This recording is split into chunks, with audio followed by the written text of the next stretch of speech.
Continue. Okay, good evening. My name is Daiyana Butler. I'm here with my daughter, my oldest daughter, Daiyana. And my name is Daiyana. I'm here with my dad. I am 24. I am a full-time entrepreneur. I'm married, and I love God. So That's what's up. I love God too. I'm not 24. I used to be 24. I'm 44 now. I'm a dad. I'm a learning dad. I'm still learning how to be a father. But what we're going to talk about today is this. We're going to talk about what a lot of people don't know and don't understand is that for a large portion of my daughter's life, I was incarcerated. So I literally missed the first 9 years of her life, like from birth up until 9 years old. And so what we want to do is, I think our goal here is, and chime in when you want to, but I think our goal, like we both had experiences dealing without the other party, like living life without the other person, not knowing, not understanding. And so I think that it's a two-way conversation. When I say it's a two-way conversation, it's something that's taking place where we're able to have an open dialogue about some of the things that take place. And hopefully we can like ask some of the questions that we've been wanting to ask. But I think both of our goals is to be able to, just like with anything else that we do or that we experience, God takes you through certain things so that you could be a helpful hand to somebody else. Yeah. You got 2 pieces of belongings, so you can give somebody else some belongings or show somebody else how to get some belongings. Yeah. So I think we're just going to be open and transparent and try to help somebody. And I think that the best way to try to help is to be as openly honest as possible. Yeah. Completely. So nothing is off limits, man. I'm answering all questions as honestly as possible. I think we've always had that kind of relationship. Yeah. Where just like, even if it was distasteful on my end, I would still like be honest. You remember when we used to be picking you up from school, and then I don't know if you was going to Columbia Middle or high school, and I might have a female on the phone, and I put on the speakerphone, and I'd be like, see, she don't know her daddy. Yeah. She allowing me to handle her in a certain kind of way. Yeah. I just always It was always real conversation. Yeah. I just believe in working with that model. Yeah. I guess I'll start with one of my most difficult situations. The whole situation was difficult, for real. I mean, just the fact when I found out that like your mama was pregnant, like it literally scared the bejesus out of me, because like life got real. Yeah. Life got real, and it was just like I was already active with the pistol. Right. And I didn't understand what being a father was. I didn't understand what being a parent was. So, I just thought it just meant that I got. And how old you was? At the time, 19 years old. I was 19. Yeah, I was 19. I was 19 years old, and my mom was 16. 16 or 17. I think she was 16. Yeah, she was 16. I think that would be legal nowadays. 15 and 16. We met when I was 18. Was you 19 though? No, I was 18. I was 18 because I was 19 when I had dropped out. Okay. I was 19 when I dropped out of school.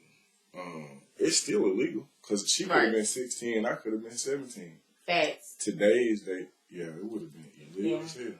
But anyway, so me and your mom went to school together. I was in the 11th, she was in the 10th or something like that. School. We met in school. And of course both of us rode the M&M bus. And that's how we met. And then by the time we had went through our dates, and because this was around about the time that your Uncle Nicholas had died. So when Uncle Nicholas had died, my dad and them had got a check. Mm-hmm. So we were supposed to, all his siblings were supposed to get, because Nick got hit by a car, he got hit by like a Chinese lady. It was a real bad accident. Like, it was a closed casket funeral. Mm-hmm. So we were supposed to all get some money, but at the time, that crack cocaine was serious. So my dad and them, I guess he was trying to start like he bought 2 limousines. He bought a black limousine, a white limousine, and he bought a taxi and a van or something. And then this is crazy. It was just so much going on at that particular time because, okay, so, you know, Doretha, Kiwi Cody mama. So everybody like was on some more stuff. So they know my dad had came across a whole bunch of money. And they know he was on the dope. So what they did was, she was living in the hood house, and I was staying over there with her. But they worked on some paperwork and told my dad that they were going to sell him the house. But really all they was doing was tricking him out the money. And because it was a hood house. Right. The house didn't even belong to them to sell. And they got him out. They got him out. I don't know how much, but they got him out some money. But it's just like, imagine coming home here and then I'm on crack. And it was a weird situation because that's a lot. I remember one time he sent me to the what's called to wash one of it was the white limousine. And when I came back, by the time I got back, it had pollen on it. So he was just like, "Oh man, you gonna bitch out on me too, man?" I was like, "Man, I washed this car." And then he was just like, so then I'm with Meatball, and now I ain't the 44 me, I'm the 19. Say, man, I'll let talk. Hey, man, what's up? So me and Meatball ended up jumping on my daddy, man. We beat that. Well, we didn't beat him up, but we jumped on him. A little bit. We jumped on him. It wasn't no real tussle. Like, it wasn't nobody sweated. Yeah. Man. So that was kind of the environment, and I was just like, man, they had to move to my hood, essentially, Woodridge, and they were just smoking dope. He had another white girl with him, a young white girl with him. They was riding around in the limousine smoking drugs. Oh, wow. My homeboys weren't telling me, but they started selling the nigga dope. And at that time, me and your mama was together, but I was just like, man, there's no hope at this house. So yeah, I'm gonna put this pistol to work. So I just started robbing. Me and all your uncles or the people that you see me around today, like, we were just out here on some. Y'all just wanted money, or was it? I mean, that's basically what it was. It just like went from, cause I had went from like Moan, Meatball, Dean, Kevin. At one point in time, when we was in school, I was wearing everybody's clothes except for my own. Oh, wow. Yeah, I was wearing, because, you know, now I ain't buying no clothes. Yeah. Like, now I'm just like, I remember one song with me and Graham, man, we just had a sweatshirt full of Mickey Mouse clothes. I was like, I'm not wearing these. Why? How do you have so many of these? Why do you have so many Mickey Mouse? Why you didn't buy y'all no clothes? Man, that was deep because she went to the feds at one particular time. I remember you told me that. Yeah, she went to the feds. And it was crazy because she was still keeping us away from my daddy. That was her goal. So she had us in Virginia. But when we was in Virginia, we ain't had nothing but winter clothes. But it was the summertime. Wow. Me and Graham. So we were just like, and then Uncle Mine was like 80-something years old. So Uncle Mine used to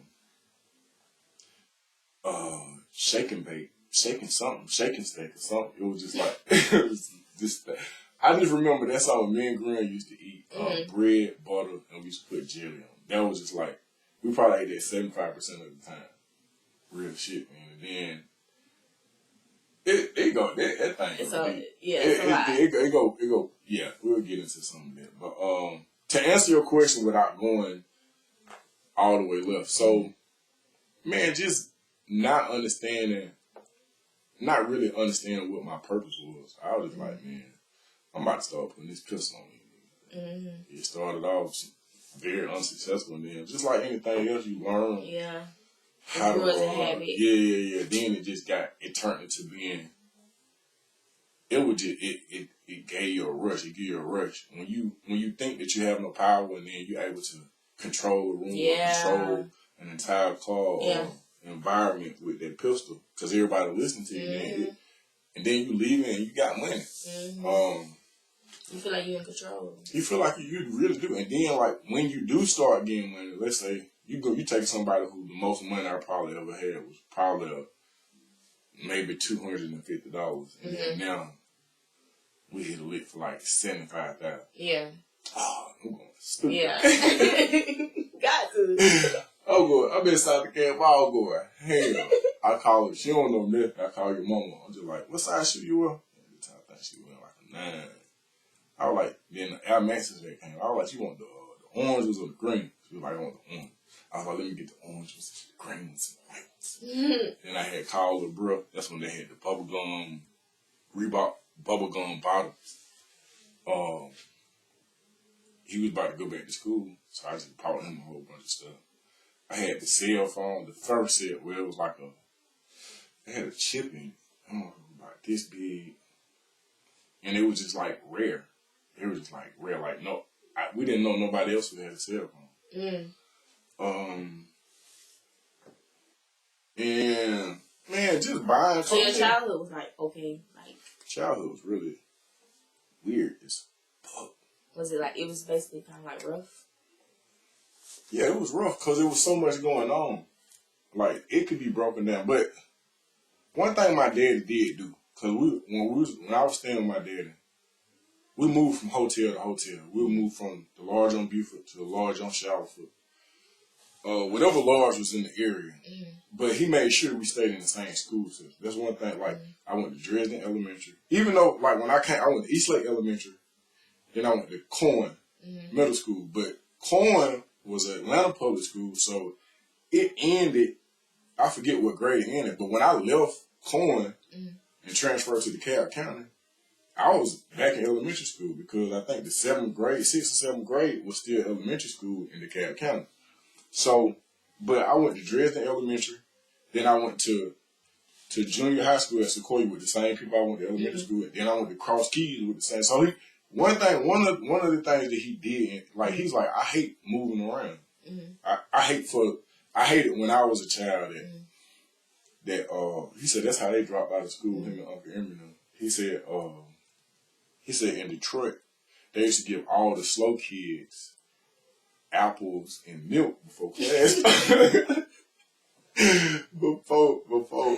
before class started. It was like they transferred schools. He's like, they got to the new school.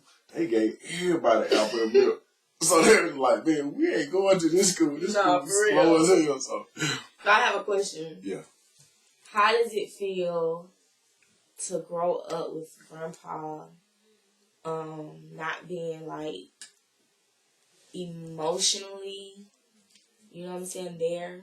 Or that's a really good question. Or like, yeah. That's a really good question, man, because up until like maybe like a year ago, my dad never told me like he loved me. Yeah, like Dad loving never on even you. said I love you until I'm 44 now. I was 42 years old. Even when you was younger? He never said I love you? Nigga, not a hug, not a... Oh, wow. None of it. But the reason I asked that question is because, to be honest, yeah, we don't have a good relationship. So then my question would be, because I look at things generational. So then my question for you, that's why I asked that question, like, well, how is it for you? Because for me, I don't have no type of connection. You know what I'm saying? Just being honest. You know what I'm saying? Like, I can count on my 10 fingers how many times or like actually spent time with him. And so I'm just thinking about like, how would it be for you? Like, I'm just imagining like growing up as a young child. You saying like never hearing "I love you" from your parents. I don't doubt that he loved me, and at one point in time, I think that my sisters may not be as open minded as I am because with me, it's hard to fault somebody when you're at fault. So, like, if I had just been there since your birth, every day, like, PTA, not from the end of Tona Elementary, but the beginning of preschool. And I would have rather it be in private school. If had I been there from day one, then it would. I think it would be easy for me to be like, man, you should have did this. But I'm just like, I'm learning about a lot of stuff, and I'm going through it at the same time. I can't. It's hard for me to. I ain't on my shit, so it's hard for me to be like, man, you ain't on yours. And I acknowledge it, but it was a situation where I honestly believe that he didn't get that love. I agree, because Grandpa didn't know his parents, right? From my understanding, I think they knew their mama, but their dad, they was raised by a guy named Nick, like a stepdaddy named Nick. Yeah, that's how Nicholas got his name. But and it was just them two? No, it was Uncle Aaron, Uncle Wilford, Uncle James, all boy. Then they had, I want to say they had one girl, and I think her name was Lavinia, which is where Lavinia got her name, but she died not too long ago. So you got Uncle James. They said that it was Uncle Bernard, and I could be wrong on this, but you got Uncle, you know who Uncle Wilford is? And Uncle Emery, of course, and then my dad. But they was, them niggas was stealing stuff and breaking into stuff, and they was on some, nobody went to school. Wow. But I don't think that they had a regular childhood. And I guess at that particular time in the slums of Detroit, I don't know how you know. Grandpa from Detroit? Yeah. Oh wow. Yeah, we got relatives in Detroit. And I ain't never been to Detroit. Oh wow, I didn't know that. Yeah, we got relatives in Detroit. Like if you go up there and say his name, did you know he used to be a pimp? I can go for that. I can literally see that. They say Daddy used to be a pimp. And I didn't hear from him. Uncle Emery told me, Uncle Emery was like, I don't know if it was Uncle Emery or Uncle Wolf. They was just like, one day, when my dad, the prostitute, she was a white girl, came in there and said she was on the all-white couch. And said she pulled out a 38. And she was like, I just can't take it no more. And blowed her brains out on the couch. Facts. What? Facts. Now, I wasn't there. I'm just telling you what. He didn't even come out his mouth. Yeah. It came out Uncle Emery or Uncle Wolf's mouth. So, what did Grandpa do? What do you mean? I don't know. I didn't get the follow-up. So I was like, the headline caught me. I was like, what? All I heard was. And how old was he? I don't know. We probably could ask. You want to call him and ask him? You know what? What's weird to me is that, like, I'm his oldest son. And my oldest child. Well, I guess, I don't know there is a disconnect.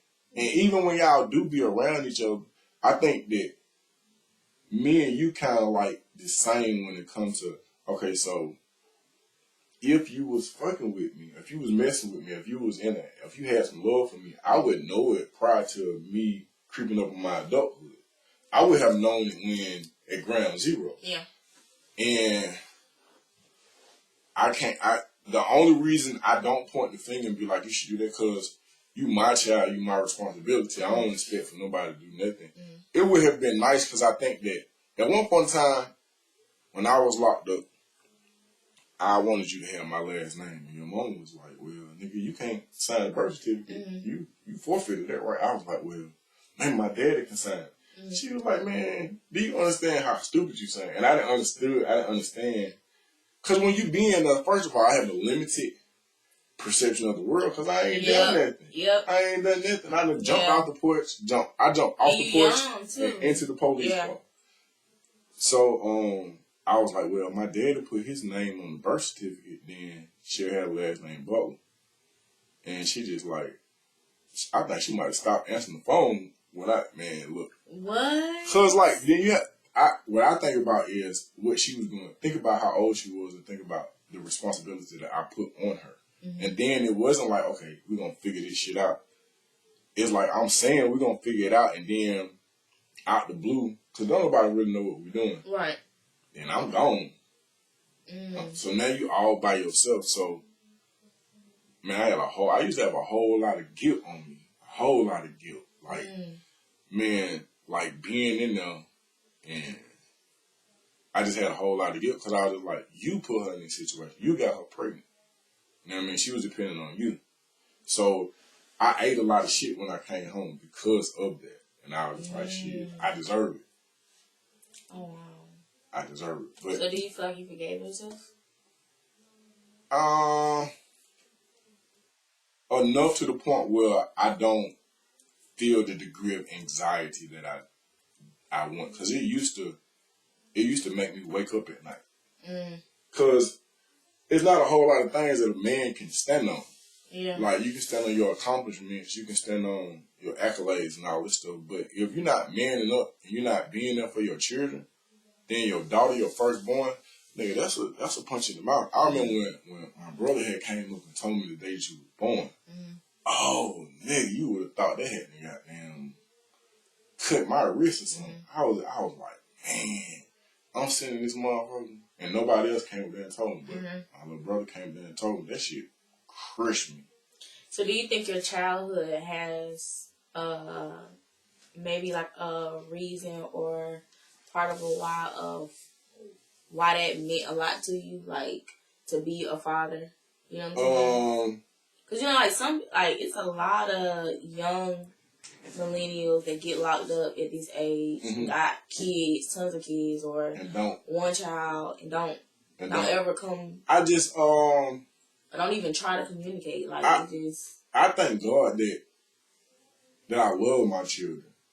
Cause I know some niggas that don't love their children, bro. Yeah. I'm talking about people that's extremely close to me, and I had conversations with them. Cause I'm just like, bro, we came up under the same umbrella. Like, I remember your dad used to do this for us. We grew up together. Yeah. So I don't understand how I don't know why they would be calling this like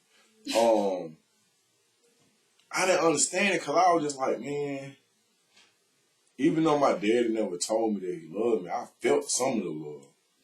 I felt some of the love. But it just never was in me to just be like a nigga that just don't. You're not going to see about your children. You don't know what's going on with them. Man, listen, I'm going to tell you, and this the God, the honest truth. The only reason I'm alive is because you and your sister. And when I say that, it's just like, man, I've had thoughts. I was like, man, I don't even really care about being here. Yeah. But I was like, I abandoned my firstborn for a portion of her life, important years, and then I'm gonna leave here prematurely. Man, I'm finna get all the daddy days I can get, and granddaddy days one day. I'm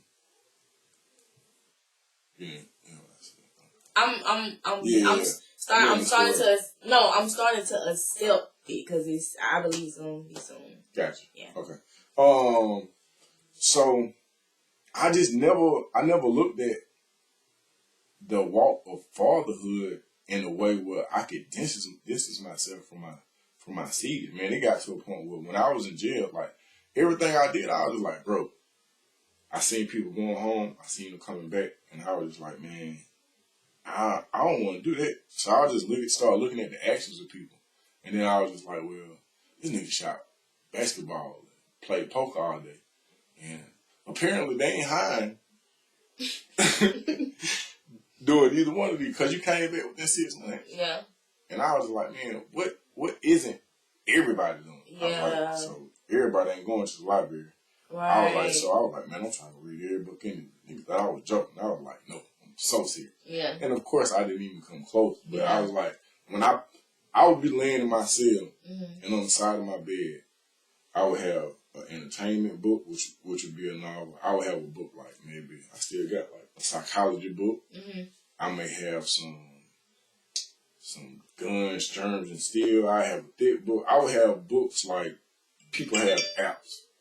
Really? Yeah. Because, I mean, what else is to do? Yeah. And then what I started doing was I started reading out. I was just like, man, listen, whatever I can do to make myself a better person, to increase my chances of not coming back here, then I'm going to do that. So I ended up taking all them classes like culinary arts, auto body and painting, barbering, computer class. Then they made me a teacher's aide and GED, and a teacher's aide and culinary arts. Them people actually strip searched me one day. I was going to the library. It was like, Butler is going to the library too much. He must be selling drugs. So every time I would go to the library, they would strip me down. For real? And then they thought it was going to discourage me. I was like, it is what it is. I'm going to the library. Yeah. I'm going to the library. Wow. So now I have a question. So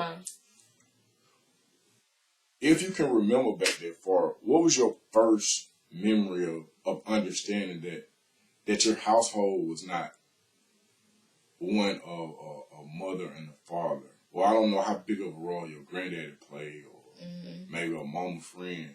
But when did you first realize that, okay, so my daddy is not here?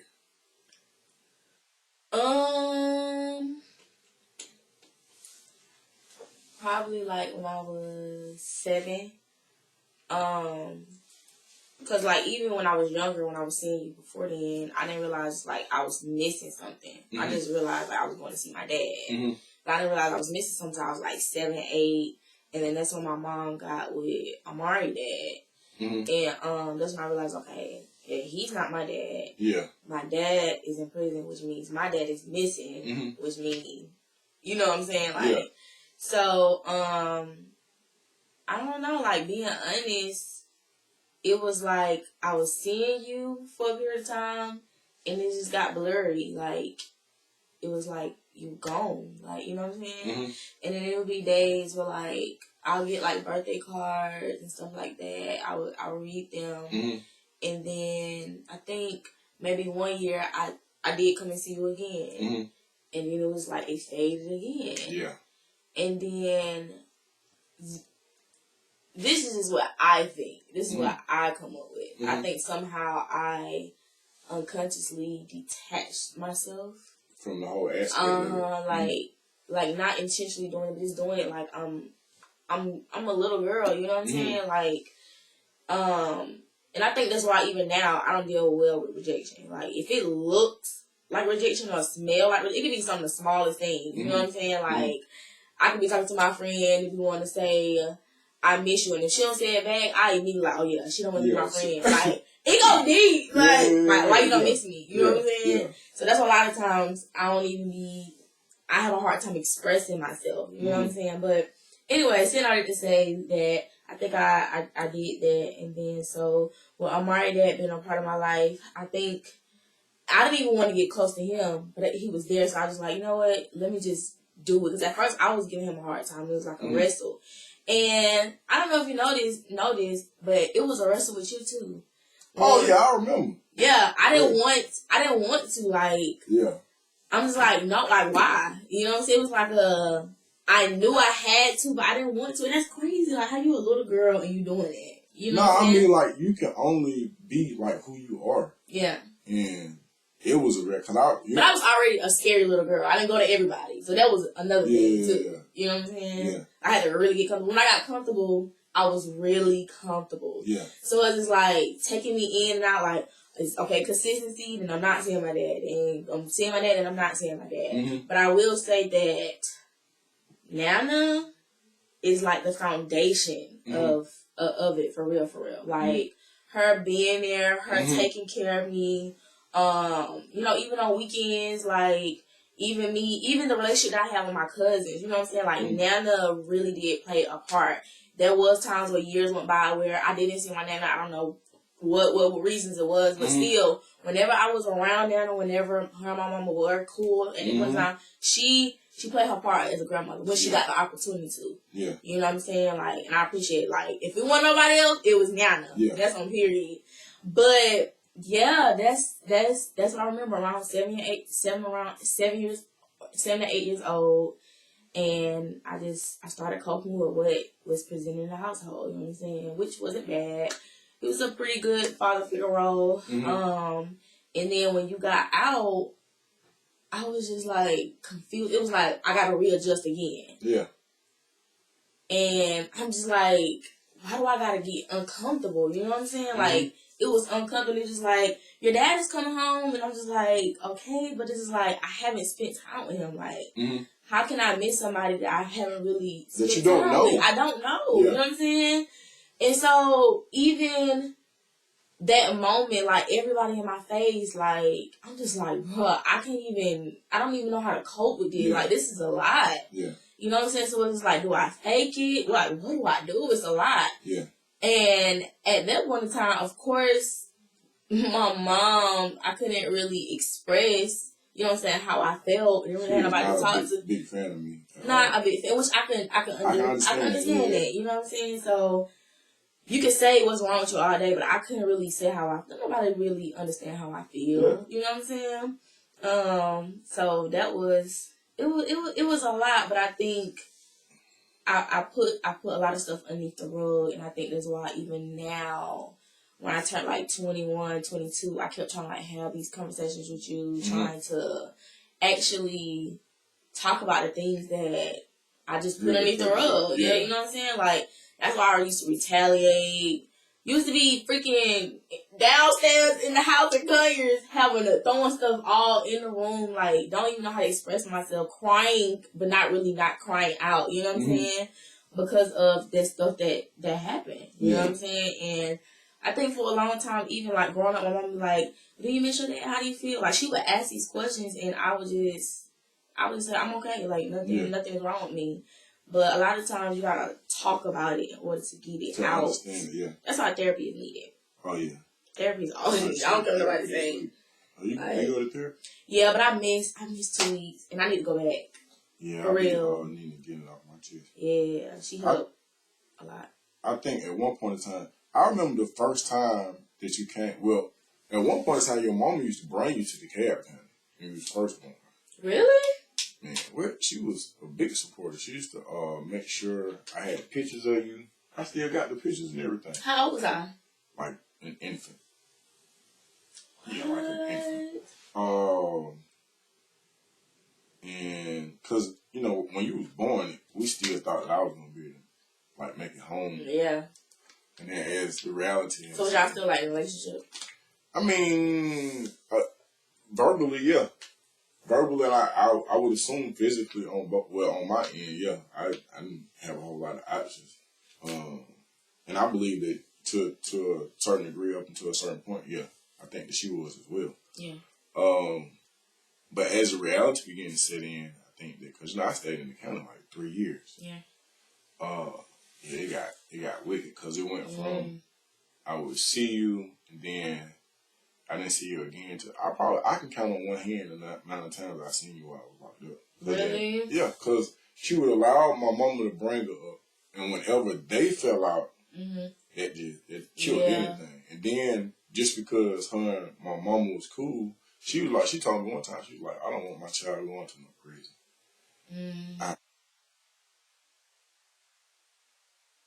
5 years in, and then she lightened up maybe 1 or 2 times after that. But this is the crazy part. This is what I understood, and I didn't know what being a father was about. And I didn't even know what being a man was about. We was in visitation, and then we was like throwing a piece of paper that I threw it to you, and then you threw it to me. I was like, damn, I'm kind of like playing catch with my child. And, you know, when you be in prison, you have a vending machine. So in the vending machine, mind you that prison is a place where it's all about survival. It's all about eat as much food as you can, because you don't know when your next meal is unless you bust a nigga inside his head or something like that. Yeah. So we was in there, and my mama had bought some Cheetos, and we had been eating stuff. But when we was eating the Cheetos, I ate a Cheeto. I had opened the bag up. I ate a Cheeto, and then you ate a Cheeto. Then I ate a Cheeto. Then you had grabbed 2 Cheetos.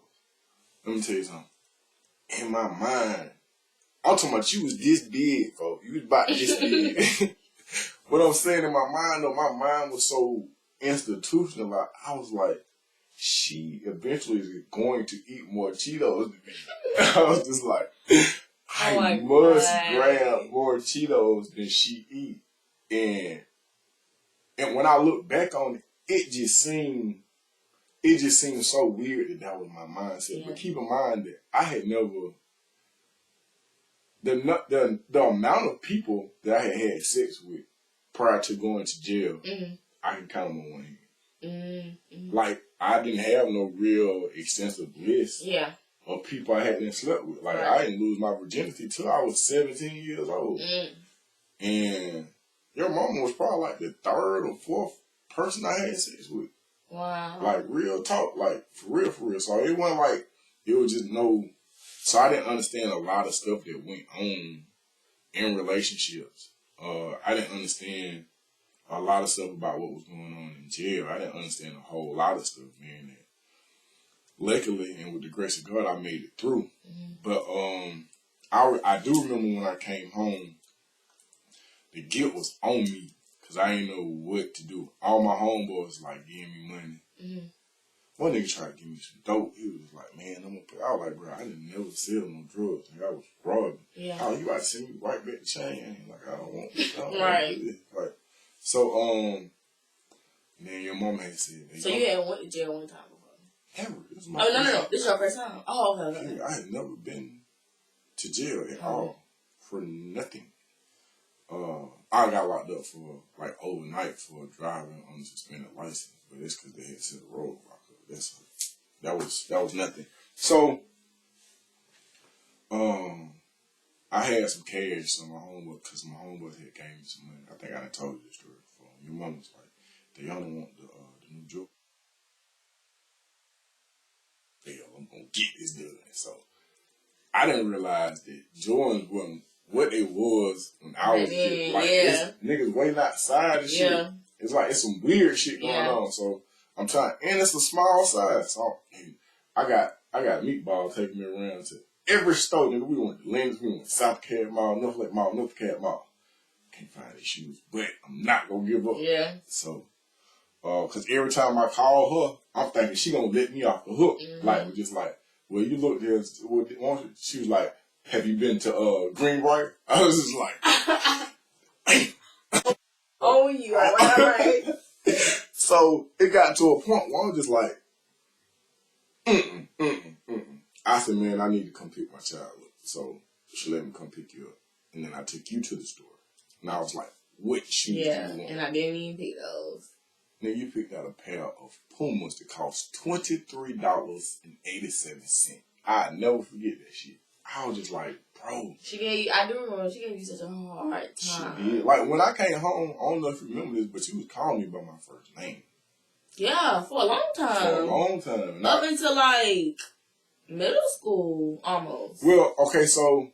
Around, like, 6th grade. I can go for this. Yeah. Because it got to a point where I was just like, shit, you just got that. What I said to because I didn't tell nobody because I was embarrassed about it. So... in my mind, I was just like, well, you clearly... It's weird even, like...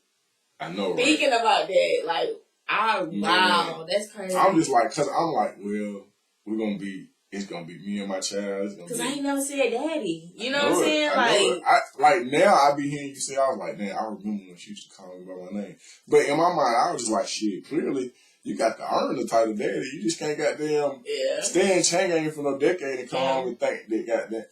If it was something like you was 4 or 5 and you knew who I was and then I went and then I came back, then I would be a certain kind of way. But that's only if I had played my role during those years. But shit, I couldn't even say nothing. I was just like, man, well, I'm just gonna have to earn the title there. And I was like, man, everything was shit. I was like, that's why I was just like, I told your mom, I was like, well, she's in elementary school now. I think you probably had like one more year at Tony Elementary. I was like, I'm going to come pick her up and take her to school. And I'm going to be able to go pick her up when she get out of school. And bring. I don't know if that we started at Tony or no, it wasn't at Tony because your brother's name was there. It started at Columbia. It started at Columbia High School, which is why I was picking you up all the time. Because I was like, I just got to get as much time as possible. Yeah. But it was sometimes where I thought that I could buy your respect. And you is not a person to be bought. Yeah. One time, remember? I think middle school is like when we really built some kind of a really good relationship. Some kind of Like, I think the best memories was when you had that apartment. I forgot where it was. The downtown Decatur one? Yeah, that one. I thought I was rich. Yeah. It has to be so many. My mom was not. She's like, why you want to be over there for so long? I'm like, I got my own room. Like, you know what I'm saying? Oh, she didn't let you spend the night. And we got candy over here. Oh, yeah, I had a candy drawer. We had a candy I'm drawer. like, super dead. Then I'm not going playing that water. Ain't no soda. Ain't none of that. When I go to Daddy's house, we got the sodas, all the chips, all the snacks. And I can eat it as much as to my stomach hurt. Like, cause I'm still going through childhood. I was like, and you know what the sad part is, I was so messed up, and even to this day, sometimes like I look in the pantry downstairs, it's like 8 things of peanut butter down there. For real? Like, why do I have so much peanut butter? Because in Chang, if you had peanut butter, it was like, okay, you good. You got peanut butter because shit, bro might have some honey bun. You might have some. I got the honey bun. I got the peanut butter, so I'm gonna eat. Yeah. So in my mind, first thing I do when I go to the grocery store, you get some damn peanut butter. It's so sad. But I remember one year you had your, I don't know where the birthday party was at, but I went to the polo shop. I went off. I remember that year. Awesome, I went off. Then I had my hands on some more stuff. So I was just like, oh, but we going. I want the whole outfit, this and that. I'm showing up. Ain't nobody finna outdo me on this right here. Right. You was not impressed. Not thinking about it, I didn't know how to respond. Like, let me tell you. Okay, so like when Amari dad, we used to stay with Amari dad. You know, he had kids too, and one of his daughters, his oldest daughter, she was like around my age. So she used to be all over him, like, Daddy, Dad. That's like, why is she over that man like that? Like, what is up with like a daddy? Like, I don't understand. I don't get the whole it. concept, yeah. And so like, even when he was getting off, I just be looking like, I don't know what I remember the first came out for Valentine's Day. Man, you had got a bear, some chocolate, $50. The bear, the chocolate, okay. The $50 is more like it, okay? I was just like, do you know my mama took them $50? For real? Bro, me and my mama fell off about the $20 about them $50. I was mad. Like, they're my $50. In my mind, I thought that every holiday, I was like, used to go dumb. I thought that's what. Like bags of toys. Like, yeah. There be that guilt, man. There be like, you can't make up that time. And then I'm young, like, well, it's but she was always so, even when at 16, when you got the BMW. When I tell you did not give a fuck about, it was just like. But you know, another thing is, it's not just like that, but I also grew emotionally, and I can't really explain it, but I kind of developed my emotions and even understanding things, you know what I'm saying? Like, a lot of conversations as far as, like, who I want to be, or what I like, you know what I'm saying? Like, don't get me wrong, my mom was an amazing parent. Like, she would always ask questions, but a lot of times the questions were in fear. So I wouldn't feel comfortable. I would keep a lot of things to myself, you know what I'm saying? So not really, and a lot of other things, like being molested, like not saying nothing, you know what I'm saying? Always closing my mouth, you know what I'm saying? Even a lot of stuff to this day, I still haven't told my mama. You know what I'm saying? Like, just always keeping my mouth shut. So, when certain things would happen, like when you came home or when you did certain things, I was just like, and I could probably, in the inside, I could probably be like really excited, but I don't know how to express myself. You know what I'm saying? Even now, I overly express myself because when I was younger, I kept my mouth shut. You know what I'm saying? So even if it looked like you about to hurt me, I'm gonna cut you off before, so I won't get hurt. I don't know if that's I don't know if that's in the DNA or what, because I'm kind of like the same way. As a child, though, I was the real quiet person. Really? Yeah, same. Yeah, I was real quiet. Like, I ain't talk like, they was just like, my Uncle Emma was just like. And then but so many people I was going to. My grandmama, my mama, my auntie Muncie, and Nana. That's it. That's it. And other than that, I was screaming to the top of my lungs, like, that. I didn't go to a lot of people, man. Yeah, I was like that too. I was just quiet. And I just like, I guess I could have been considered an introvert or whatnot. Yeah. So,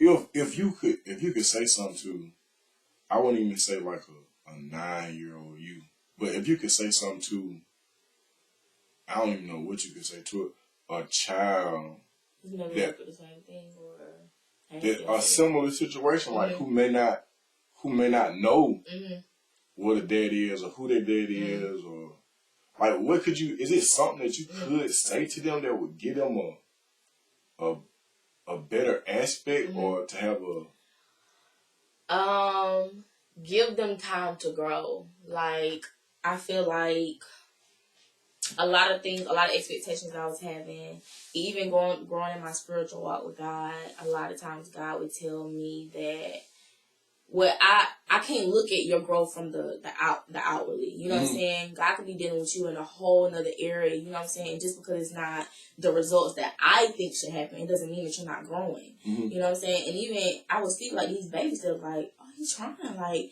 and then just because we would get into another argument, it does not mean that we're back in that space. You know what I'm saying? Like, you know, like a lot of times when you reach a goal, and sometimes when you feel if you don't reach that same goal, it's kind of like you get disappointed. But it does not mean that y'all relationship is not growing. Yeah. Don't let the small disappointments, you know what I'm saying? Because I was like, oh, we still not there. And it's like this expectation, but y'all also have an expectation of society as well. Like, what I think a daddy-daughter relationship should look like. Like, no, this is me and my dad relationship. This is how we talk. You know what I'm saying? This is how we bond. This is how we get together. You know what I'm saying? And I don't think there's no blueprint. Just like there's no blueprint on how to be a mom, there's no blueprint on how to be a dad. And I just feel like I don't get too deep in that, but I do feel like men don't get.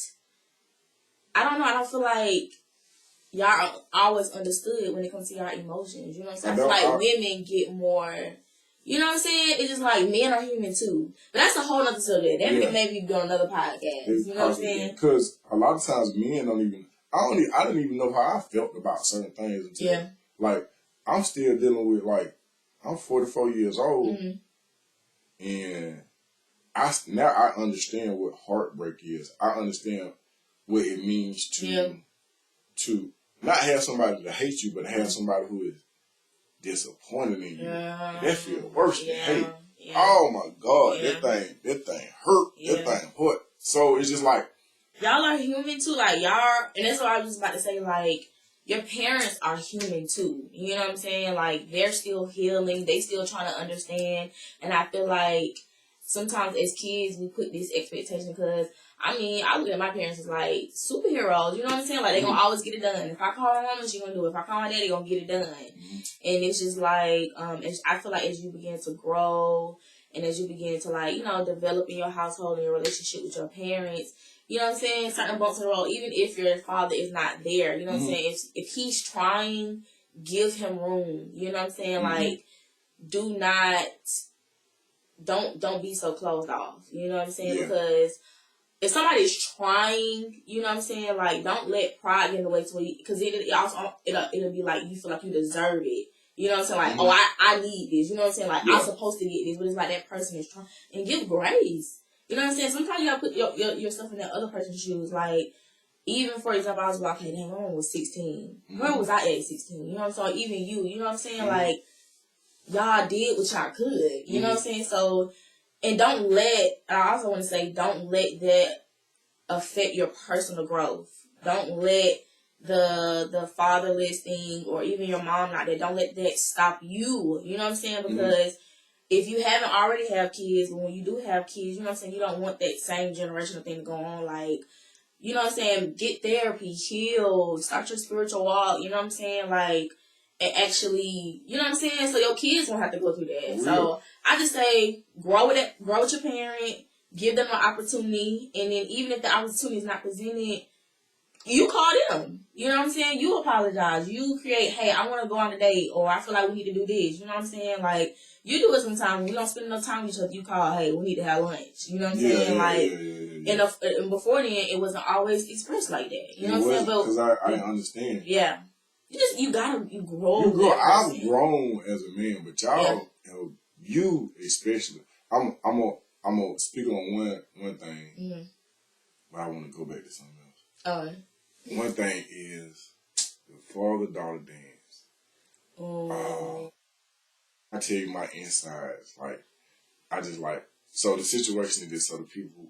Listen, Okay, so father-daughter dance. I done looked at all kinds of Bill Cosby episodes.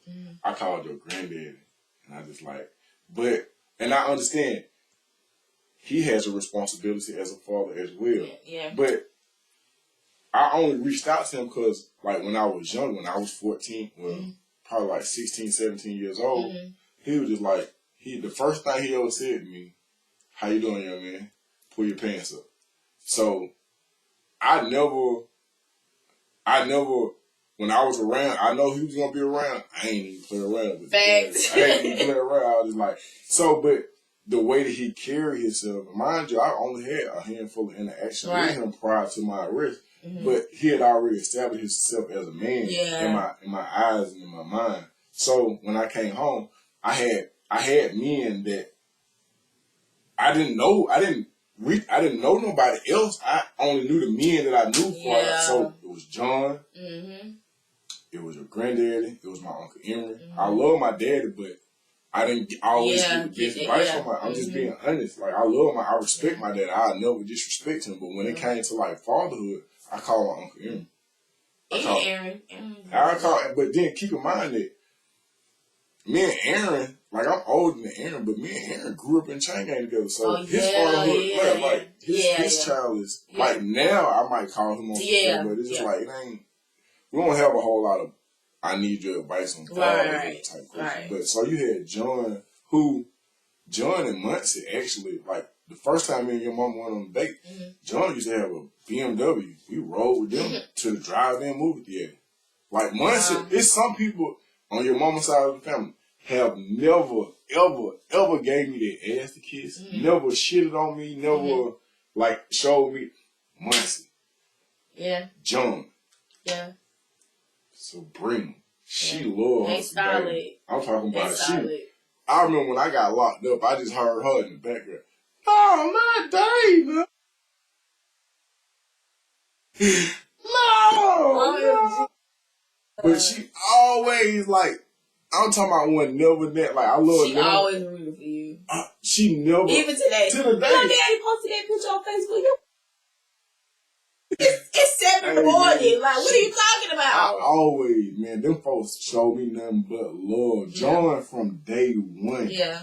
I'm talking about the squeaky voice that, like, when I was going through puberty. Yeah. But he ain't never been no solid. Man, I'm talking about solid. When I used to call him, I know he got tired of me calling him at one point in time, because I was like, I was trying to get him the day. Okay, so this was he was like, hey man, look, we all got life to live. We all got life to live. Look, man, if you doing your best, man, continue to do that. And them the people that was there too. Them people that you called out. Them exact people, man. My mom need them. My auntie was there. My grandma was there. John was there. Like, they was always there. And but I called your granddaddy before the father-daughter dance. And no, we did not have a good relationship growing up. Me and my granddad. So I didn't have no type of father figure. See, I thought it was something different because the way that it was painted to me, I thought it was different. Not from what I could remember. Nope. I just kind of probably the same here. Growing up. Yeah. Same thing. When we got there, of course, I was like, what color she gonna have on? So I went and got the tie. I went and bought a suit. Shoes and everything. And then maybe it was some blue jeans and a t-shirt on. But y'all having the best of time. Y'all dancing and laughing. And I'm just sitting over there. I don't even know. I ain't my daddy swag ain't up. My grown man swag ain't up. I'm just sitting here. I'm just like, man, I'm home and my child is dancing with another man at the father-daughter dance. And I don't even have the courage.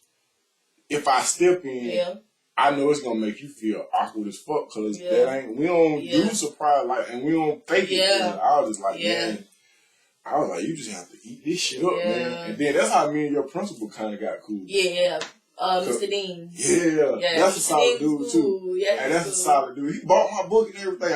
I seen him in Conyers. When? Not too long ago. For real?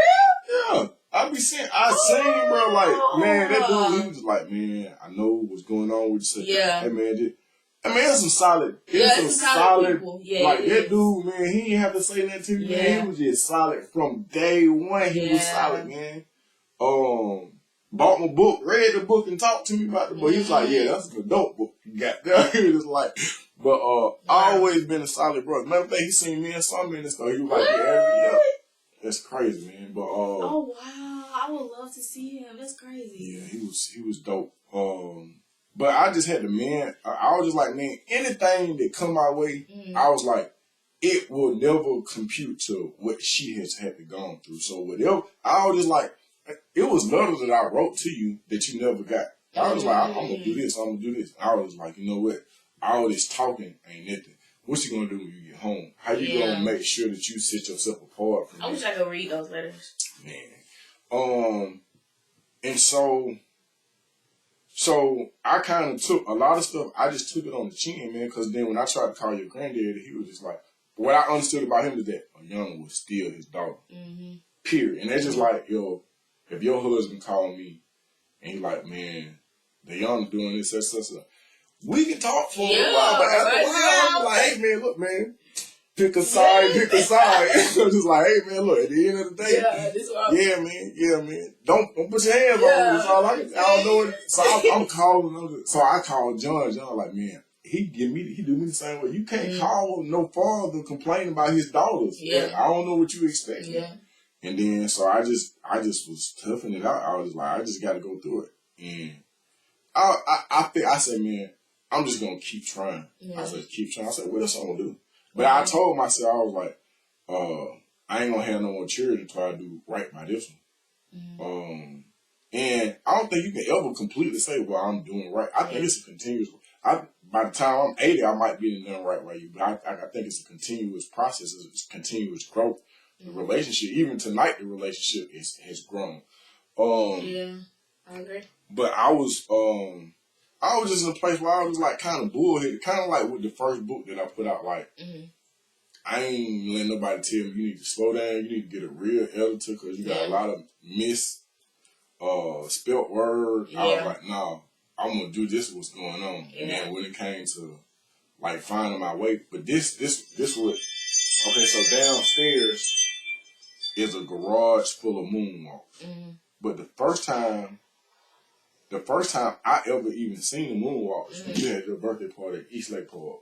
You had a birthday party at East Lake Park, and I paid for the moonwalk. Yeah. So when I paid for the moonwalk, it was like that dude came through there. He didn't stay but 20 minutes setting up that stuff, and he took my whole. I had $78 when I was like, I was like, man, I need another source of income. And I didn't have no bright ideas. I was like, this nigga right here just came through with these little plastic things. And after your birthday, I went and bought my first 2 moonwalks. Yeah. Facts. That was, about 16 years ago. Now, I don't know if that's in our DNA, but one thing about it, you gonna hustle, okay? That's just one thing about it. Like, hey man, look, we'll sit around and watch for a little bit. We'll even clock in on a little podcast. Like, we'll clock in. Which but we gonna have income. Like after a while, like, okay, so I done figured this shit out. Like, okay, what's next? What's next? I really did this part right here. I'm good on this. Like, if I go to a job and I stay there too long, man, some coming up missing, man. Some coming up missing, man. Nah, man. Real. I was just like, I can't do this. This feel a whole. I ain't never been no slave. Yeah. But if I had to compare, this is right here. I'm itching to think about it. Crying. Oh I remember when you got your first job at Wayfield. I remember you had made me walk to work. When? It was that one time. I ain't never You walked to work from where? From my mama house. Oh, okay. Okay. To keep this in context, this is what I want y'all to understand. Wayfield is at Columbia and Glenwood. I don't walk. What was the name of the street y'all lived on? Wildflower Grove. Okay, so if you know anything about the area, it's like 2 blocks. Mind you, I lived in Conyers. I'm living in at the time, where was I living in? It was at least 30 minutes away. It was at least 30 minutes away. And I was spoiled too. I really was spoiled. Yeah. I was think it's spoiled. I feel like you bought me a BMW. But keep in mind, and I want to take credit for that, but Uncle Emery made sure that I was able to afford that BMW. Yeah. But he was rooting for me. Yeah. He was just like, man, you come through with it. I just wasn't ready for it. I didn't have a reason to have a car. She was like 21. Yeah. At 16, the first car, you was just like, I remember what's you had a best friend, Mariah. Yeah. She was excited. Yeah, she was. She was like, Daiyana. I was like, but look at the door.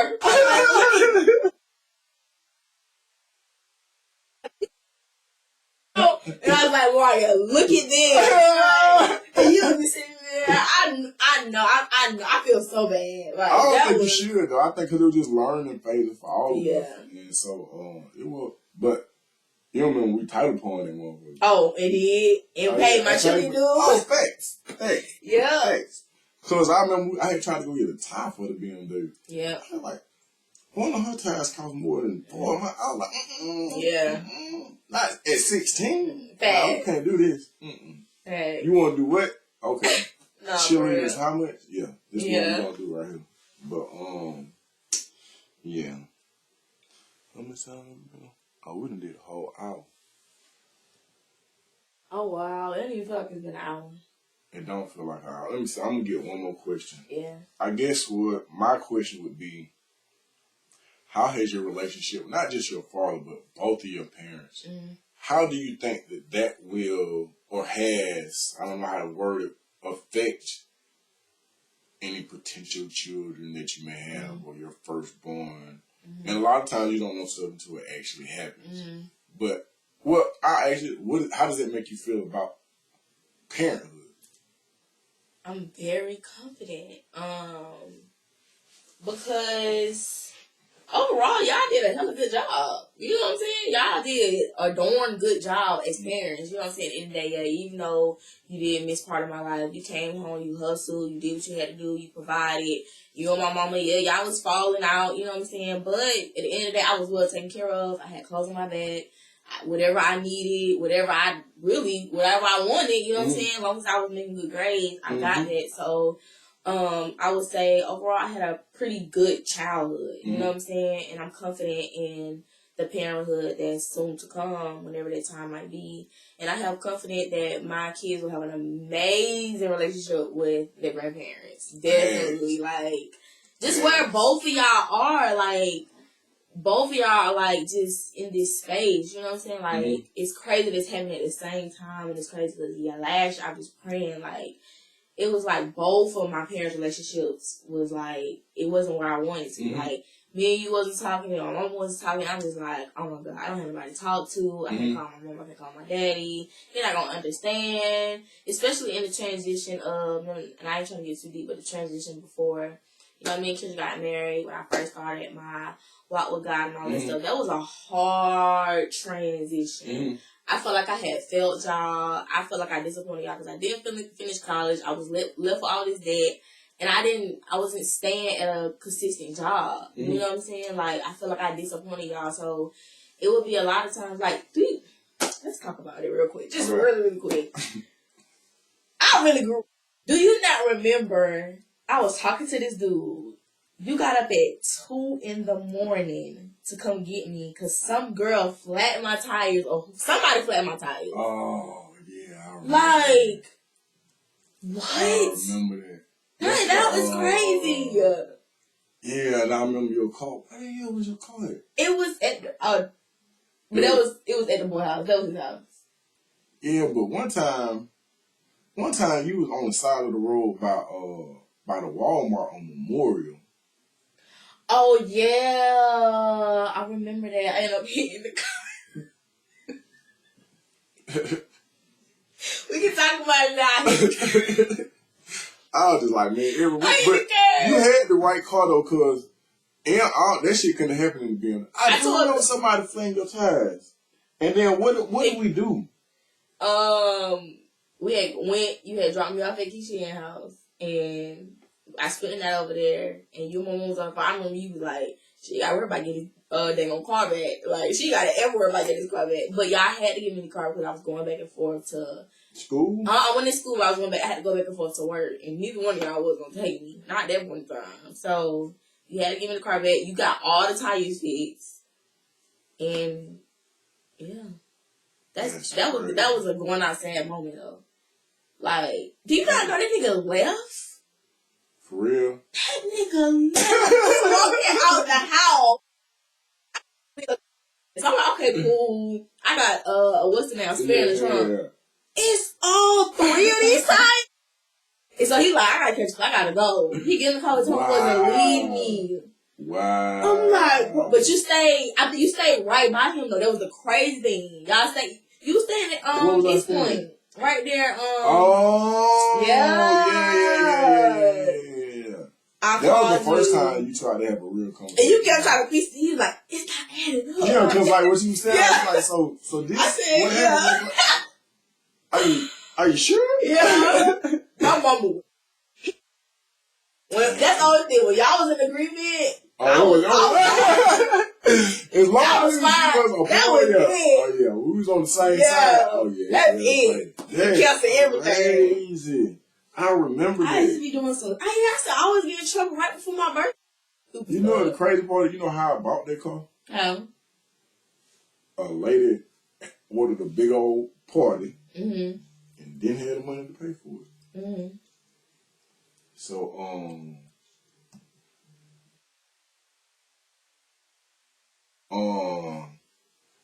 So, well, you got the paperwork to the car. I said, you want to sell the car anyway, right? I was like, listen, I'm going to let you have this party, and I'm going to bring you another party. And it ain't got to be no party. It could just be on the weekend. You got all these children around. And then she signed the code. Oh, wow. Yep. She signed the code. I never knew that. Those are facts. I got a lot of stuff because people couldn't pay for stuff. That's I bet you don't remember that time where this when I first learned the importance of a deposit and getting your money up front. Get your money up front. Okay, so I think you might have been, I don't know if you was in middle school or you was in middle, because in high school you'd be like, yeah, drop me out. You wouldn't all that riding around shit. So what took place was this. So deliver a party to somebody, and she got like 6 kids. That's how she got me. She had like 6 kids. She was young too. I was like, you got a bunch of kids. And then took the moonwalk over there. This was on a weekday too. And she was like, yo, my baby daddy gonna bring the money over there. We wasn't cash apping back then and all that stuff right there. So then I went over there, picked the moonwalk up. This how I know there's gonna be some nonsense. Because when I got there, she done ran up. She was like, hey, moonwalk, man.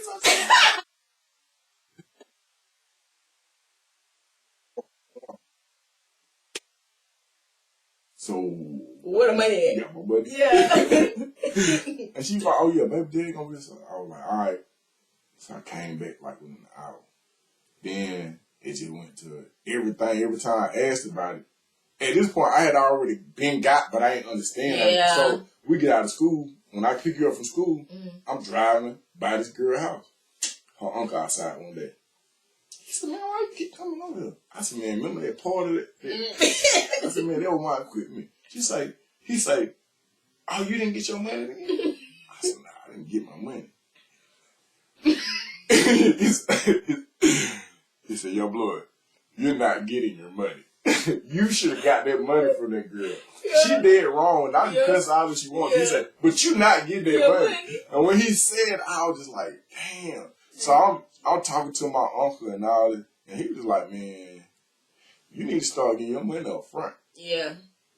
You start getting your money up front. So that changed everything. And then Kurt made me start grabbing deposits. Yeah. Because I had people that was calling. But long story short, yeah, man, that was a crazy time. I was in that truck right there. That truck right there. And, that truck done lasted for. Oh yeah, that truck done been through it. That stuff. That thing done been through the hell, the storm. Everything, man. That truck got stolen, came back. Oh man. I remember a truck got stolen. That truck done been everywhere. It's mine though. We own it. We got the paperwork for that. The first truck I paid off. Not in the first truck. I paid off that Tahoe. On the name of the Tahoe. Oh, I remember that. Yeah. That hot thing. Yeah, it never had no AC. But I could. That Tahoe is where I put my first 2 moonwalks. I put the moonwalks in the back of the Tahoe. Yeah. Wow. That's crazy. So we have a lot of stuff that we could touch on, and we're gonna come back and we're gonna have some outlines. I enjoyed this conversation because I learned some things about you, and then not just you, but just your perception of how things were going, and then like you as an individual. Because okay, so me and your sister have a connection, and me and you have a connection, but our connection is not the same. And I think that's because I was the first person to hold your sister. So we hug and we kiss now, me and you. But for a long time, it was just facts. And then I remember the first time you called me. You didn't say dad, you said dad. The first time you called me dad, nigga, I never told nobody this. I cried. Oh, wow. I cried. I was like, I called and I was like, bruh, she called me dad. Nigga, you would have thought that I had hit the lottery. Wow. I was like, bro, she called me dad. He said, his stupid ass. You sure she didn't say it? What he say? You sure she was talking to you?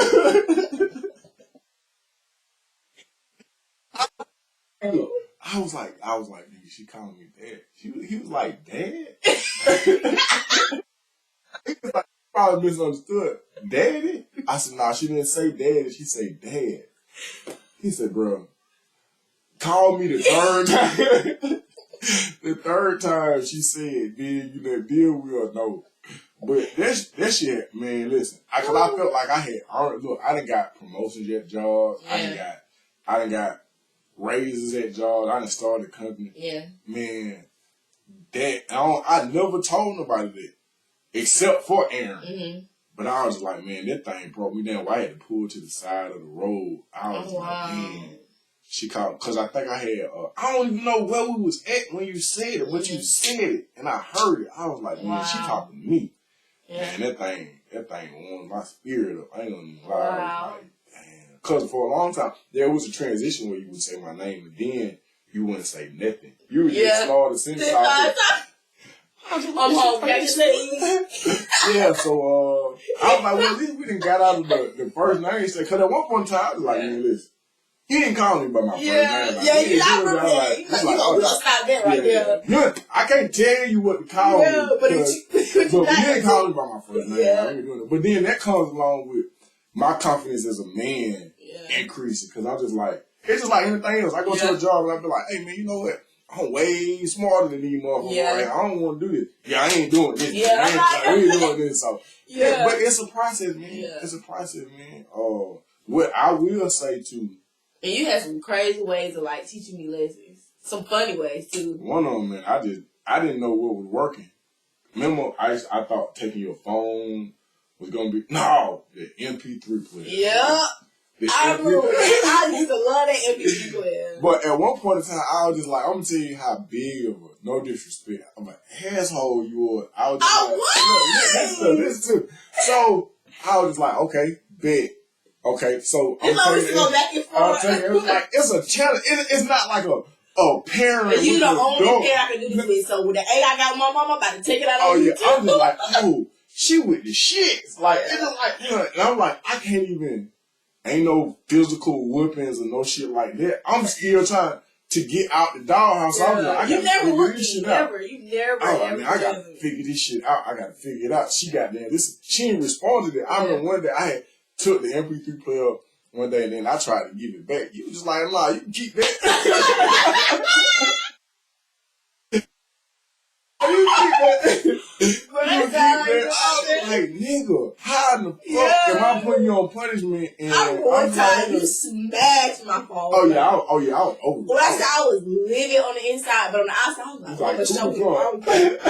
I don't care. And I just try to smirk just to piss you off. Like, yeah. Like, man, she was giving me the business. I was just like, I did. We was at the gas station. I slammed that phone. You smashed. Oh yeah. I was I paid for this motherfucker. It wasn't no coming back. Like I was like, it was like that. Now you ain't got nothing. Nothing. Yeah. What was the argument about though? It used to be like little stuff. Well, probably my grades or me doing something stupid. I used to do stupid stuff. Yeah, but for the most part, like in school, you weren't a bad child. I wasn't a bad child. Right. Then it just be random things like it'd be your attitude. It was your attitude at the time. Because when we was in school, when it was school, it was like, okay, so if it's math, we'll get a tutor. Yeah. We have used tutor. So this is what we need to be working on. So bam. So never went no it wasn't no skipping class. But you wanna know what the crazy thing is? As much as I was having a hard time like connecting with you, any type of woman that was outside of me, I didn't want them close to you. Really? So when that tutor came around, I on purpose act like a a-hole. Who came around? The tutor, when you took me to the tutor. Oh. I on purpose. But any woman, I think, any woman, like, I just wouldn't express, I just be like, why you close? Like, no, I'm trying to get close to you, like, but I wouldn't express that because, you know what I'm saying? So, I remember her. I don't think you wouldn't even talk to the tutor. I wouldn't even, Damn. No. That's crazy. But yeah, it was like, but it was also interesting, like having two different parents. You know what I'm saying? Like, I had agreed with a lot of things, but it was still two different parents. You know what I'm saying? I remember your mom was telling me she was gonna put me on child support. Man, like that was because if I got into an argument with her, and this is what I have to deal with. I thought that at one point in time, I thought the arguments I was having with you was coming from her, and then I learned one day. I was just like, this is how she feels. Yeah. This is how she feels. This is her attitude. She got a whole attitude, right? And it's something she developed on her own. She didn't check with nobody. She didn't do nothing. Just like, oh, she pissed off. She with the shit. I was like, damn. So then, whenever I got into an argument with your mom, man, it might be 2 months before I seen you again. Yeah. I was like, man, goddamn. I'm talking about, it would go from, excuse my language, it would go, fuck you. Then I was like, I'm sorry, I apologize. Yeah. Okay. So it was a lot. And then even with, we definitely have to break these videos up. Because it's so much to touch on. It was a struggle for me with, like, I'm already trying to develop a mind of my own as a young girl or growing up into a teenager. So my mom was telling me all this stuff. I'm like, yeah, but what she was saying, she had a valid point. I'm like, yeah, that's not right. You know what I'm saying?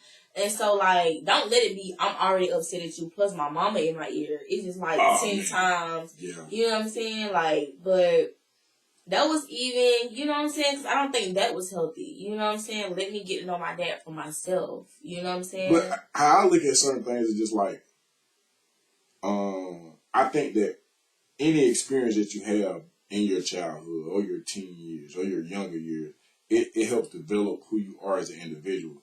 But it also allows you not to put other people in those situations. You see what I'm saying? I agree. So I be saying like it's the best day of my life. Yeah. Because it's a positive energy. But that positive energy has always been there. Because I was just like, man, even if she don't fucking talk to me, man, I gotta go. I get 110%. I got to. I don't know nothing else. And then I remember one time we got into an argument and we synced each other in the grocery store. Yeah. I was like, man, I felt like somebody had gave me like a glass of water on the hot. I was like, man, I think we just started laughing. We started laughing. Like, man, it's crazy. And that was an argument we had with each other. That was personal. I don't know what it was about. Ooh. I know what it was. You pissed me off. I'm gonna tell you what. I know what it is. They gonna move on time. Damn right. They gonna move on time. I was so For the people at home, this is what I'm gonna say. This is how it goes. So, my baby smart. She doing what she supposed to do in school. I don't know. Had you graduated or was you about to graduate? No, I think I was on my break from college and I don't think I was working, or I don't think I had my car insurance money. You were saying, if you're not going to have your car insurance money, you're going to have this moonwalk sign on your car. That's what the deal. That's not what your response was. I was like, hey, look, Moonwalks is paying for the insurance. Yeah, you just rattled on, so I was like, yeah. So I was like, okay, so if Moonwalks is paying for this car, I bought the car from your grandma. Mm-hmm. She gave me a nice little. Yeah. She looked out. She showed love. Yeah. I was able to pay for that car was through Moonwalk. Right. So I was doing my dad the same way. I was like, hey man, I can give you some on the insurance. Everybody got the signs on it. So I'm like, bet, okay, so I'm gonna get some business. I ain't thinking about you. How old at the time? Probably like 19, about 19. I ain't thinking about this child. I'm gonna want to ride around. Yeah. Cause you were just like, yeah, that sounds like a good.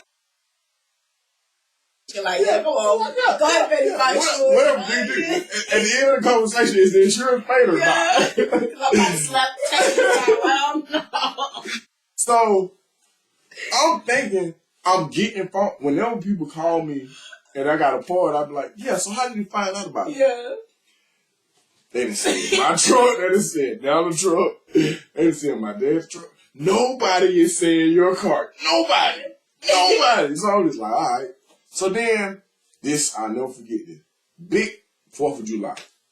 Yeah, I remember. 4th of July, like, I had so many parties that I can't even pick all my stuff up. I'm picking up on that year, on July the 5th, it rained. It rained so hard. I'm going to tell you how I know this, because I rode by your mama's street, and something said, double back. I double back. Rode down the street. It looked like the young car, but it don't have no moonwalk signs. I said, I'm so confused. Did the neighbor go get a car just like hers to irritate her? I'm so confused. I say so. I talked to her. Cause I was like, and we ain't on like, she like, yeah, that makes sense. I said, I'm going to go get this moonwalk, and then I'm going to come back, because what I learned, you can't just say the first thing. You put the moonwalks out on my car? Yeah. Yeah, you know. And so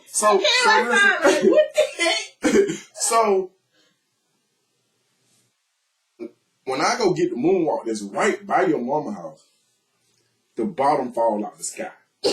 When I tell you, it rained so fucking hard. It just started raining. So I'm already mad. Ain't nothing worse than a wet moonwalk, because it's like a plastic. Oh my God. So it's like, God, it's like, have at it, my son. Have at it, my child.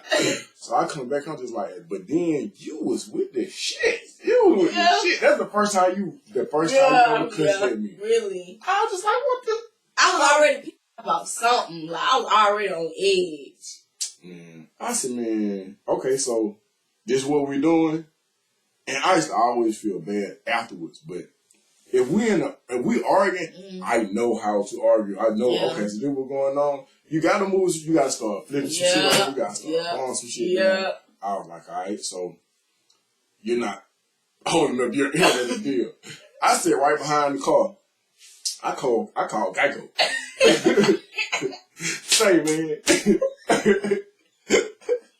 Say, man, I got one of my vehicles. I want you to take the insurance off of it. She's like, today? Right now. I think he already called me talking on the phone, so when I came outside, I said he was screwed. Oh, I'm taking the tag off. Give me my tag. What are you doing? You just shaking your head like, I only got to answer you. I'm like, you stupid. Why are you doing that? Cause like, not only do I got no insurance, but I can't go nowhere. And I'm like, bro. We got on the same page. We always, when it comes, we got to deal. Look. And you don't hit me while I hurt like that. You know I can't go nowhere. Hey, man. That ain't what we... Hey, listen, we always... We're cheerleading football, because you should football and basketball. It's double women. Look, let me know when the date is due.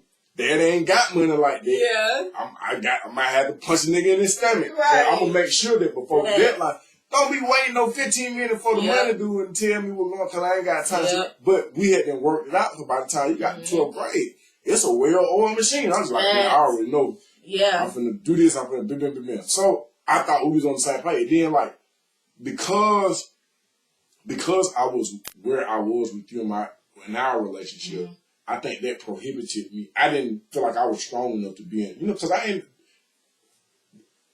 First time living with a woman was 2 years ago.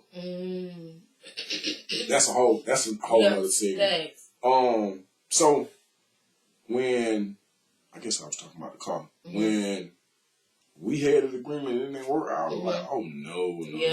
I took the insurance. I called Geico, take the insurance off.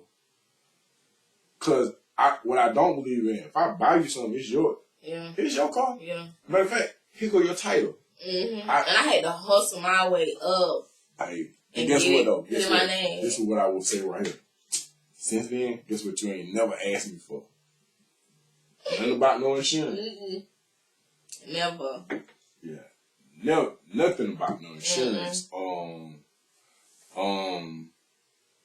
And went and started buying your own cars too. It never went back from there. That's one thing I will say is that you always move forward with things.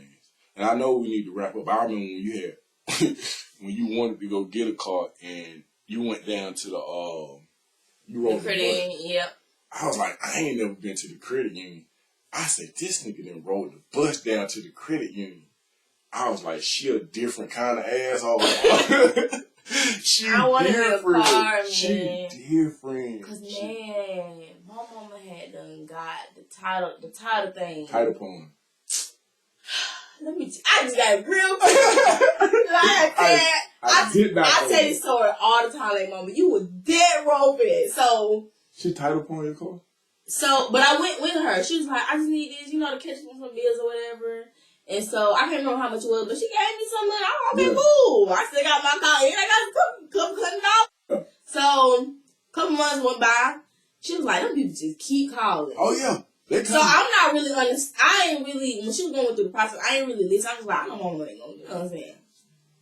It's 7 a.m. I'm about to go to work. Daiyana, your car gone. Somebody stole your car. About 5-6 years. Who gonna steal my car? Real. Man, them fools are hit up my car. The next day, I went and bought a car. I was like, I'm not about to be stranded. I'm not finna go back to being alone. I got to moving around. Calling and asking for a ride? Heck no. And it was a little putt. Guess what? The heat wasn't working, the AC wasn't working, and that just was what it was. It was hot, and I was riding my own car. Hey, it is what it is, man. You live and you learn. Yeah. One thing about you is that you always kind of been determined to get something. Once you got your mind set on it, you can write. It don't matter. But you the same way. The same way. You got to, because in this world, ain't nobody giving you nothing. It'll be a blessing if somebody help you out and give you some knowledge upon the way. But I just always believed in that. But you never gave a nigga no problems in school. I was like, education is the thing. I cried at your graduation for 2 reasons. I was like, man, my child did something that I have never done. And then I won't have to deal with your mama no more. I was like, I ain't never got to deal with her. She was like, he up here crying. So you don't even know. I kick your ass out there. I would like to kick your ass out of the I'm gonna say this one more thing. You gonna leave. I don't mean no disrespect to her mama. I love her mama to death, and I'm just telling stories just so we can get. But we don't mean no disrespect to nobody. I love all y'all, and I appreciate everybody. Yes. And you might have had a dark cloud over you in this story, but your light will come. But we're just being honest with each other. And it's our perspective as well. That's it. And then, maybe somebody else will come tell that story. But this is what I'm going to say. What? Okay, so every time I got into an argument with your mama, I always end up apologizing. I'm talking about not just apologizing, but going in depth with I'm sorry, this is why I'm sorry. You can talk that tough Tupac shit if you want to. She didn't play with you. Yeah, listen. Tupac will be met with Tupac. You're not punking nobody out, period. It's just like, you can cuss. Yeah. You can cuss. Guess what? You ain't going to call block. You better go call somebody else. You ain't going to call block. Oh, she going to block. So I was just like, she had this thing where she would always, she said, you know what? I'm going to put your ass on child support. And you're going to have to pay 10 years of child support. Oh, I'm so sorry. I don't know what I was thinking about. I was just like, And then it just got to a point where, like, I remember one time y'all argued so bad you ended up smoking cigarettes. I had never seen you smoke. I don't even smoke cigarettes. I had never. It was crazy.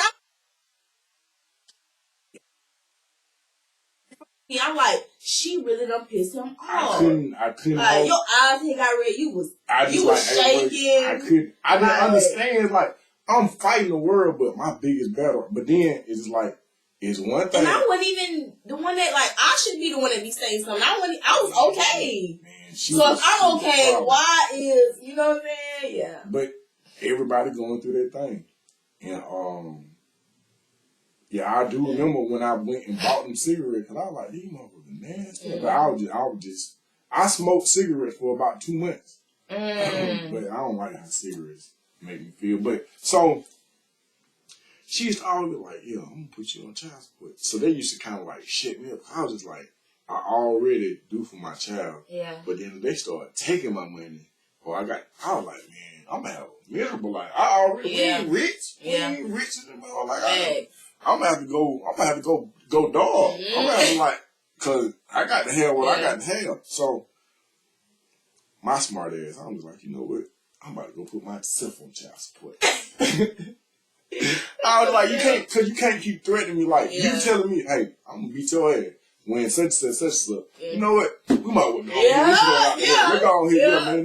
This ain't my first ad, man. Let's go on here and do this thing. Like, this is what we're gonna do. Yeah. But what you're not gonna do is keep threatening me and telling me, oh, this was gonna happen. Guess what?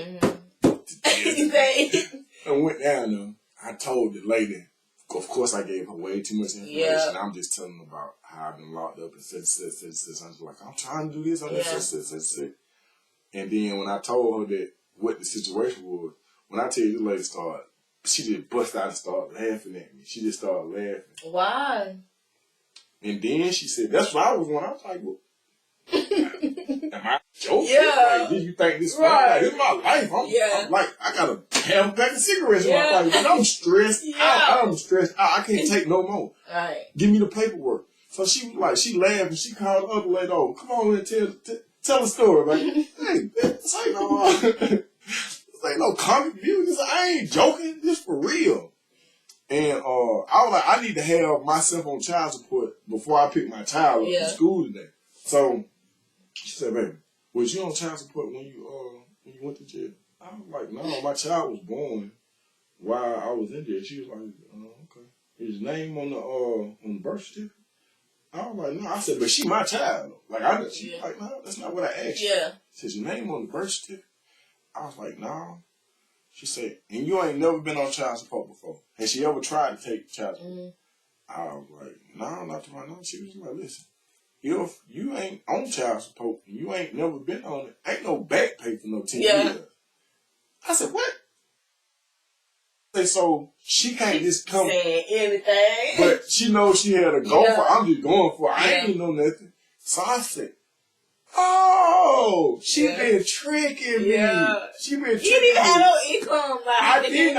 That's what I'm saying. So I was like, damn, okay. So she can't. I said, okay, bet. I say, I ain't just finna run and do. I say, this is an ace of spades. This is an ace of spades. And you can only drop an ace of spades when it's absolutely necessary. So I was like, we was in an argument. And then she went saying that she said that child support shit. Go outside. Bitch, you weak if you don't.